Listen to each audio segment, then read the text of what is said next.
Hello friends आउ एक new fresh video को आपण मानक स्वागत। देखो अँलार जूसटा मुझे देखी नी आज आपको सेयार करुँची।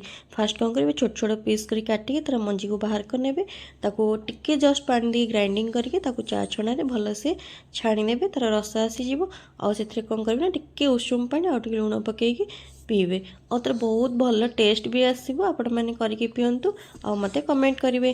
ता सहित फ्रेंड्स आम सकाळ ब्रेकफास्ट आसिक पहुँची जाइए। आज था बरा भुगुनी गुलुगुला इडली ता सहित मु फ्रेंड्स आपन गोटे जिनस कहूँ कि अनु अनु 2025 सरीगला माने सरीबा उपर भी हो गला आ 2026 डाकरा देलानी किंतु आमे माने गोटे जिनस सब निज लाइफ उपर चिंता करूँ किंतु आम चारिपार्श्व थिबा गछ लता जीवजंतु केबे केबे आमे तांको विषय भी भाबिबा दरकार।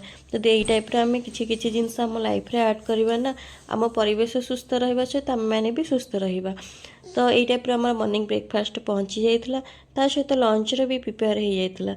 आज लंच रे मुझे देखी कौन आसी कौन होता आमर। तो ये तो ब्रेकफास्ट देखी देती लंच रे आज आमर होता राइस होता ता सहित डालमा आउ कोबीर गोटे मिक्स भेज टाइप रही सहित सिम आलू भजा होता। जो मैंने न्यू अच्छा जल्दी जल्दी मो यूट्यूब चैनल को सब्सक्राइब करनी कमेंट करंतु शेयर करंतु जोटा कि मते इच्छा हो नुआ नुआ वीडियो बनवाई रही। जय जगन्नाथ।